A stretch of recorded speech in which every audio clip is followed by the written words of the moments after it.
ഇവരൊക്കെ എന്റെ ഫ്രണ്ട്സ്. കയ്യില്ലാത്തവരും കാര്യമില്ലാത്തവരൊക്കെ എന്റെ ഫ്രണ്ട്സ് ഇവിടെ ഒരുപാട് പേരുണ്ട്. 2016 കൊല്ലപ്പെട്ട നിയമ വിദ്യാർത്ഥിനി ജിഷയുടെ മാതാവ് രാജേശ്വരിയാണ് അന്തരിച്ചിരിക്കുന്നത്. Hello guys, welcome back to my channel. പെരുമ്പാവൂരിലെ ജിഷയുടെ അമ്മ രാജേശ്വരി മരിച്ച കാര്യം നമ്മൾ അറിഞ്ഞതാണ്. അതായത് ഇന്നലെ രാത്രിയാണ് ഇവർ മരിച്ചത്. ജിഷയുടെ മരണശേഷം ഇവര് തെരുവിലൂടെ എല്ലാം അലഞ്ഞു തിരിഞ്ഞ് നടന്ന് ചെറിയ പഞ്ഞിമുട്ടായി പോലുള്ള സാധനങ്ങളൊക്കെ വിറ്റിട്ടാണ് ഇവർ ജീവിച്ചിരുന്നത്. മഴ കാരണം ആർക്കും ഇതില്ല. വെയിലാണെങ്കിൽ പാക്കാൻ ചാടിപ്പിടാൻ ഇവരൊക്കെ എന്റെ ഫ്രണ്ട്സ്. കയ്യില്ലാത്തവരും കാര്യമില്ലാത്തവരൊക്കെ എന്റെ ഫ്രണ്ട്സ് ഇവിടെ ഒരുപാട് പേരുണ്ട്. ആരും പോലും ഇല്ലാത്തവരൊക്കെ ഇവരൊക്കെ കൂടെയാണ് ഞാനും. ആഹാരം കഴിക്കാൻ എന്നെ ആരെങ്കിലും രക്ഷിച്ചാൽ നമുക്ക് ഏറ്റവും വലുത് വിശപ്പാണ് ഈ ലോകത്ത്. അതുകൊണ്ട് എപ്പോഴും വല്ലവരോട് ഒരു ചോറ് തരാവോ, ഒരു ചായ മേടിച്ച് തരാമോ എന്നൊക്കെ ചോദിച്ച് അങ്ങനെയൊക്കെ എപ്പോഴും ചോദിച്ചെടുക്കാൻ പറ്റുമോ? ചിലപ്പോൾ സാഹചര്യമാണ് നമ്മളെ വഴി മുട്ടിക്കുന്നത്. കാരണം എനിക്ക് വില പണി എടുത്തിട്ടുണ്ടെന്നാണ് ആഗ്രഹമുള്ളത്. എൻ്റെ പണിയും വിലയൊക്കെ ആരൊക്കെയോ എവിടേക്ക് നിന്ന് കളയിക്കണം.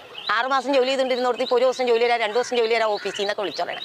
അങ്ങനെ ജോലിയിട്ട് എനിക്ക് ജീവിക്കാൻ പറ്റില്ല. കിടക്കുന്നതിനെ തെരുവിലായിരുന്നു, അതായത് നായകളൊക്കെ കിടക്കുന്ന സ്ഥലത്തിനടുത്തൊക്കെയാണ് ഇവർ പോയി കിടക്കുന്നതെന്ന് ആളുകൾ പറയുന്നുണ്ട്. ഇവരെ കുറിച്ച് ചെയ്യുന്ന വീഡിയോയുടെ കമന്റ് ബോക്സിൽ ആളുകൾ വന്ന് പറയുന്നുണ്ടായിരുന്നു ജിഷയുടെ ആത്മാവ് ഇവർക്ക് കൊടുക്കുന്ന ശിക്ഷയാണ്. കാരണം ജിഷയുടെ മരണം ഇവർ അറിഞ്ഞിട്ടാണെന്നൊക്കെ പറയുന്ന ആൾക്കാരും ഉണ്ട്. ജിഷ മരിച്ച ദിവസം ഇവര് ജിഷനെ ഫ്രണ്ടിലത്തെ വാതിലിൽ തട്ടി വിളിക്കുകയാണ്. തട്ടി വിളിക്കുമ്പോഴത്തേനും ജിഷ വാതിൽ തുറക്കുന്നില്ല. അപ്പോഴത്തേനും ഇവർക്ക് ഡൗട്ട് തോന്നി. ഇവർ അടുത്ത വീട്ടിലൊക്കെ ചെന്ന് പറഞ്ഞു. അവരാരും വന്നില്ല, കാരണം ഇവരെ അടുത്തൊന്നും ആർക്കും ഇഷ്ടമല്ല. മാത്രമല്ല ഇവർക്ക് പുറകിലത്തെ വാതിലിൽ കുറ്റിയില്ലായിരുന്നു. പുറകിലത്തെ വാതിലിൽ കൂടെ പോയി നോക്കിയാലും മതിയായിരുന്നു. ആളുകൾക്ക് രാജേഷിനോട് ഡൗട്ട് തോന്നാൻ കാരണം അതും കൂടിയാണ്. ജിഷ മരിച്ച ദിവസം ഇവർ പറയുന്നത് ഇവർ ഫ്രണ്ടിലത്തെ വാതിലിൽ കൂടി വിളിച്ചപ്പോഴത്തേനും ജിഷ വിളി കേട്ടില്ലെന്നാണ്. അങ്ങനെ ആകുമ്പോഴത്തേനും പുറകിലത്തെ വാതിൽ കൂടെ ഇവർക്ക് കയറി നോക്കാലോ, ആ വാതിലിന് കുറ്റിയില്ല, അതുകൊണ്ട് അതിലൂടെ കയറി നോക്കാലോ. ഇവർ കയറി നോക്കിയില്ല. ജിഷമോള് മരിക്കണിക്കും എന്നെയും കൊച്ചിനെയും പല പ്രാവശ്യം ഉപദ്രവിച്ചപ്പോൾ ഒക്കെ ഞാൻ ആലുവ വനിതാ എസ് ഓഫീസിലും ഞങ്ങളുടെ നാട്ടിലുള്ള പോലീസ് സ്റ്റേഷനിലും പരാതി കൊടുത്തിട്ട് കേസിന് ഒരു നടപടി ഉണ്ടാവാറില്ല. കാരണം അവിടെ കമ്മ്യൂണിസ്റ്റിന്റെയും കോൺഗ്രസിന്റെ ആൾക്കാരാണ്. അവരുടെ സ്വന്തക്കാരൊക്കെ തന്നെ വീടുണ്ട് കേട്ടോ. അവരൊക്കെ എപ്പോഴും ഞങ്ങൾ ഉപദ്രവിക്കില്ല. ഒരു വീട് വെച്ച് തരാന്നൊക്കെ അവരെപ്പോഴും വാഗ്ദാനം ഉണ്ടെങ്കിലും പക്ഷെ അവർ ചെയ്തെന്നില്ലായിരുന്നു ഈ 30 കൊല്ലം വരെ. പക്ഷെ എൻ്റെ മോളെ കൊന്നിട്ടാണ് എല്ലാവരും മോഡികളൊക്കെ നടത്തിയത്. അന്ന് ഈ മോഡികൾ നടത്തണേക്കും പിന്നെ കൊച്ചിനെ കൊല്ലണേക്ക് മുമ്പ് ഞങ്ങളെ ഹെൽപ്പ് ചെയ്തൊന്ന് സഹായിച്ചിരുന്നെങ്കിൽ ഇന്ന് ഈ കൊച്ചു ജീവിച്ചിരുന്നേനെ. ജിഷയുടെ മരണം എന്ന് പറയുവാണെങ്കിൽ ലോകത്തിൽ ഒരു പെൺകുട്ടി അനുഭവിച്ച ഏറ്റവും കൂടുതൽ വേദന അനുഭവിച്ചിട്ടുള്ള മരണമായിരുന്നു. അതായത് ഒരു ഇരുമ്പ് റോഡ്. അതിനെക്കുറിച്ച് ഞാൻ പറയുന്നില്ല, കാരണം അത് പറഞ്ഞിട്ട് എനിക്ക് അതിനുള്ള ധൈര്യമില്ല. പോലീസിന്റെ റിപ്പോർട്ടിൽ പറയുന്നത് എന്താന്ന് വെച്ചിട്ടുണ്ടെങ്കിൽ അവിടെ ഒരു റേപ്പ് ഒന്നും നടന്നിട്ടില്ല. അവിടെ നടന്ന ഒരു പ്രതികാരമാണ്. അതെന്തിനു നടന്നു, ആർക്ക് വേണ്ടി നടന്നൊന്നും ഇതുവരെയും കണ്ടുപിടിച്ചിട്ടില്ല. ഇപ്പൊ പിടിച്ചേക്കുന്ന അമീർ ഇസ്ലാം, അതായത് ജിഷ മർഡർ കേസിന്റെ ഭാഗമായിട്ട് പ്രതിയെന്ന് പറഞ്ഞു പിടിച്ച അമീർ ഇസ്ലാം ആണ് യഥാർത്ഥ പ്രതിയെന്ന് ഞാൻ വിശ്വസിക്കുന്നില്ല. ഞാൻ മാത്രമല്ല വിശ്വസിക്കാതെ, പോലീസിൽ നിന്ന് റിട്ടയർ ആയ ശ്രീലേഖയുടെ കുറെ ഇന്റർവ്യൂ കിടപ്പുണ്ട്. കൂടാതെ കുറെ സോഷ്യൽ വർക്കേഴ്സിന്റെ ഇന്റർവ്യൂ യൂട്യൂബിൽ കിടപ്പുണ്ട്. അവരെല്ലാം ഇത് തന്നെയാണ് പറയുന്നത്, അമീർ ഇസ്ലാം അല്ലെന്ന് അവർക്ക് ഉറപ്പുണ്ടെന്ന്. കുറെ പോലീസുകാരൊക്കെ അവരോട് പറഞ്ഞിട്ടുണ്ടെന്നാണ് പറയുന്നത് അയാളല്ല പ്രതി, അയാളെ കുടുക്കിയതാണെന്ന്. മാത്രമല്ല അയാളുടെ മൊഴിയും പലരും പോയി എടുത്തിട്ടുണ്ട്. അയാൾ പറയുന്നത് അയാളോട് ഇങ്ങനെ പറഞ്ഞു പഠിപ്പിച്ചതാണെന്നാണ് പറയുന്നത്. അമീർ ഇസ്ലാം കോടതിയിൽ ചെന്നിട്ട് ജഡ്ജി എന്ത് ചോദിച്ചാലും ഇവൻ എസ് എന്ന് മാത്രമായിരുന്നു പറയുന്നത്. ജിഷയുടെ അമ്മ ഫ്രണ്ട് വന്നിട്ട് ഇവനോട് ദേഷ്യപ്പെട്ടു, എന്റെ മോളെ എന്താണ് അങ്ങനെയൊക്കെ ചെയ്തെന്ന് ചോദിച്ചോണ്ടേ. ഇവൻ അപ്പോഴും പറയുന്ന എസ് എന്നാണ്. പിന്നെ ചില ആൾക്കാർ പറയുന്നുണ്ട് ജിഷയുടെ അമ്മ പുറകിലത്തെ കഥക് തുറന്ന് നോക്കിയിട്ടുണ്ട്, കൊലയാളിനെ ഇവർ കണ്ടിട്ടുണ്ട്. പലരും പറയുന്നുണ്ട് ഇവർക്ക് പല കാര്യങ്ങളും അതിൽ അറിയാമെന്ന്. ഇവരെല്ലാം ഒളിച്ചു വെക്കുകയാണ്. ജിഷയുടെ മരണശേഷം ഇവർക്കൊരു വീട് കിട്ടി, ജിഷയുടെ ചേച്ചിക്ക് ഒരു സർക്കാർ ജോലി കിട്ടി. എന്നിട്ട് പോലും ഇവരെ ജിഷയുടെ ചേച്ചി നോക്കുന്നില്ലായിരുന്നു, ആ വീട്ടിൽ പോലും കയറ്റുന്നില്ലായിരുന്നു. ഇവരതിനായിട്ട് പറയുന്ന കാര്യം എന്താണെന്ന് വെച്ചിട്ടുണ്ടെങ്കിൽ ജിഷയുടെ ചേച്ചിക്ക് അസുഖമുണ്ട്, മെന്റലി അസുഖമുണ്ട്, അതുകൊണ്ടാണ് അവർ നോക്കാത്തതെന്നാണ് പറയുന്നത്.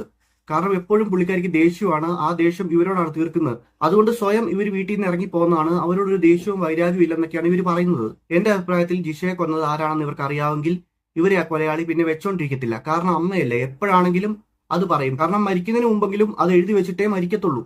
അതുകൊണ്ട് ഇവർക്കെല്ലാം അറിയാവുന്ന എനിക്ക് തോന്നുന്നില്ല. ഞാനൊരു ലോജിക്ക് വെച്ച് ചിന്തിച്ചിട്ട് എനിക്ക് അങ്ങനെയാണ് തോന്നിയത്. എനിക്ക് ശരിക്കും അറിയത്തില്ല, കാരണം ഇവർക്ക് പങ്കുണ്ടോ, ഇവർ അറിഞ്ഞുകൊണ്ടാണോ നടന്നതെന്നൊന്നും എനിക്കറിയില്ല. പിന്നെ ജിഷയുടെ അച്ഛൻ സഹിതം പറയുന്നുണ്ടായിരുന്നു ഒരു രാഷ്ട്രീയ നേതാവുമായിട്ട് രാജേശ്വരിക്ക് ബന്ധമുണ്ട്, അതിലുണ്ടായ മോളാണ് ജിഷയെന്ന്. ജിഷയുടെ അമ്മ അത് ശക്തമായിട്ട് എതിർത്തിരുന്നു. മാത്രമല്ല DNA ടെസ്റ്റ് ഒക്കെ നടത്തി, DNA ടെസ്റ്റിൽ അല്ലെന്ന് തെളിഞ്ഞു. രാഷ്ട്രീയ നേതാവ് ഇടപെട്ടിട്ട് ആ DNA ടെസ്റ്റ് ഫേക്ക് ആക്കി മാറ്റിയതാണെന്ന് പലരും അഭിപ്രായപ്പെട്ടിട്ടുണ്ട്. ജിഷയുടെ കൊലപാതകി എന്ന് പറയുന്ന ആളെ പിടിക്കുന്നതിന് മുമ്പ് ജിഷയുടെ വീടിനടുത്ത് നിന്ന് കൊലപാതകിയുടെ എന്ന് പറയുന്ന ഒരു ജോഡി ചെരുപ്പ് കണ്ടെത്തിയിരുന്നു. ആ ചെരുപ്പ് അമീർ ഇസ്ലാമിന് ചേരുന്നില്ലായിരുന്നു, കാരണം അവന്റെ പാദത്തേക്കാൾ വലിയ ചെരുപ്പായിരുന്നത്. അമീർ ഇസ്ലാമുമായിട്ട് ഈ കേസിനെ ബന്ധിപ്പിക്കാൻ എവിഡൻസ് ഒന്നും ഇല്ലായിരുന്നു. അവൻ ഞാനാണ് കൊന്നതെന്ന് അവർ ചോദിച്ചപ്പോൾ പറഞ്ഞു. അതാണ് ഒരേ ഒരു എവിഡൻസ്. അവർ പറയുന്നത് ആ വലിയ ചെരുപ്പിട്ടോണ്ടെയാണ് അവൻ വന്നതെന്നാണ്. അതെങ്ങനെ നമുക്ക് വിശ്വസിക്കാൻ പറ്റും? പിന്നെ ജിഷയുടെ അമ്മയ്ക്ക് ജിഷയുടെ മരണത്തിൽ പങ്കുണ്ടെങ്കിലും ഇല്ലെങ്കിലും അവർ നരകിച്ചാണ് ജീവിച്ചത്. രാത്രിയെന്നില്ല പകലെന്നില്ല തെരുവിലൂടെയെല്ലാം അലഞ്ഞു തിരിഞ്ഞ് നടന്ന് ഭക്ഷണം പോലും ഇല്ലാതെ തെണ്ടി നടന്ന് അങ്ങനെയാണ് അവർ മരിച്ചത്. പലരുടെയും മുന്നിൽ അവർ കൈ നീട്ടിയിട്ടുണ്ട്. 2016 കൊല്ലപ്പെട്ട നിയമ വിദ്യാർത്ഥിനി ജിഷയുടെ മാതാവ് രാജേശ്വരിയാണ് അന്തരിച്ചിരിക്കുന്നത്. ഇന്ന് വൈകുന്നേരം 4 മണിക്ക് കളമശ്ശേരി മെഡിക്കൽ കോളേജിൽ വെച്ചായിരുന്നു അന്ത്യം. ദീർഘകാലമായി പ്രമേഹം സംബന്ധിച്ച അസുഖങ്ങൾ രാജേശ്വരിക്ക് ഉണ്ടായിരുന്നു. മറ്റ് വാർദ്ധക്യ സഹജമായ അവസ്ഥകൾ ഉണ്ടായിരുന്നു എന്നാണ് മനസ്സിലാക്കുന്നത്. ഏതായാലും മരണം സംഭവിച്ചിരിക്കുന്നു. ഇന്ന് മൃതശരീരം പെരുമ്പാവൂർ ഗവൺമെന്റ് ആശുപത്രിയിലെ മോർച്ചറിയിൽ സൂക്ഷിക്കാനാണ് തീരുമാനം. നാളെ രാവിലെ ഈസ്റ്റ് ഐമുറി ഭാഗത്തുള്ള വീട്ടിൽ കൊണ്ടുവരും, പൊതുദർശനം വെക്കും. പിന്നീട് ചടങ്ങുകൾക്ക് ശേഷം പെരുമ്പാവൂർ മലമുറി പൊതു ശ്മശാനത്തിൽ സംസ്കരിക്കാനാണ് ഇപ്പോൾ തീരുമാനിച്ചിരിക്കുന്നത്. ജിഷയുടെ കൊലപാതകത്തിന് പിന്നാലെ സഹായങ്ങൾ ലഭിക്കുകയും ഈ സഹായം എങ്ങനെ ഉപയോഗിച്ചു എന്നതിലടക്കം പലതരത്തിലുള്ള വിവാദങ്ങളും ചർച്ചകളും ഒക്കെ ഉയർന്നു വന്നിട്ടാണ്. 40 ലക്ഷം രൂപ എങ്ങനെ ചിലവഴിച്ചു എന്ന രൂപത്തിലുള്ള ചർച്ചകൾ വലിയ തോതിൽ കേരളത്തിൽ നടന്നിരുന്നതാണ്. അതിന് പിന്നാലെ ഈ പണം നഷ്ടപ്പെട്ടു എന്ന രൂപത്തിലുള്ള പ്രതികരണങ്ങളും രാജേശ്വരിയുടെ ഭാഗത്ത് നിന്ന് പുറത്തു വന്നിരുന്നു. ഏതായാലും രാജേശ്വരിയുടെ മരണം സംഭവിച്ചിരിക്കുന്നു എന്നുള്ളതാണ്. 2016 ഏപ്രിൽ 28-നാണ് രാത്രി 8 മണിയോടെ പെരുമ്പാവൂരിലെ കുറുപ്പപ്പടിയിലെ പുറമ്പോക്കിലെ ഒറ്റമുറി ഷെഡിൽ ജിഷയെ കൊല്ലപ്പെട്ടതായി രാജേശ്വരി കണ്ടെത്തുന്നത്. പിന്നീട് വലിയ വിവാദമാവുകയും അന്വേഷണം നടക്കുകയും ചെയ്ത കേസാണിത്. അതിലെ ജിഷയുടെ അമ്മ മരിച്ചിരിക്കുകയാണ്. അതായത് 100-നും 200-നും ഒക്കെയാണ് അവർ ഇന്റർവ്യൂ കൊടുത്തോണ്ടിരുന്നത്. അവരുടെ അവസ്ഥ അത്രയ്ക്കും ദയനീയമായിരുന്നു. പല ചാനലുകാരും ഇവരെ റേറ്റിംഗിന് വേണ്ടിയിട്ട് ഇന്റർവ്യൂ എടുത്തിട്ട് മുതലാക്കിയിട്ടുണ്ട്. മാത്രമല്ല നല്ല രീതിയിൽ ഇവരെ ഇന്റർവ്യൂ എടുത്ത ആൾക്കാരും ഉണ്ട്. ഞാൻ ഒരു കാര്യം ആഗ്രഹിച്ചിരുന്നു, മരിക്കുന്നതിന് മുമ്പ് ജിഷയുടെ മരണം ഇവർക്ക് അറിയാമെങ്കിൽ ഇവരൊരു പേപ്പറിലെങ്കിലും എഴുതി വെക്കുമെന്ന്. അതും ഉണ്ടായിട്ടില്ല. കാലത്തിന്റെ കാവ്യനീതിയായിട്ട് അങ്ങനെ ഒരു സംഭവമെങ്കിലും ഉണ്ടാവുമെന്ന് ഓർത്തു. ഗൈസ്, എന്തൊക്കെയായാലും എനിക്ക് ഇത്രയൊക്കെ ഉള്ളൂ പറയാൻ. നമുക്കിനി അടുത്ത വീഡിയോയിൽ കാണാം.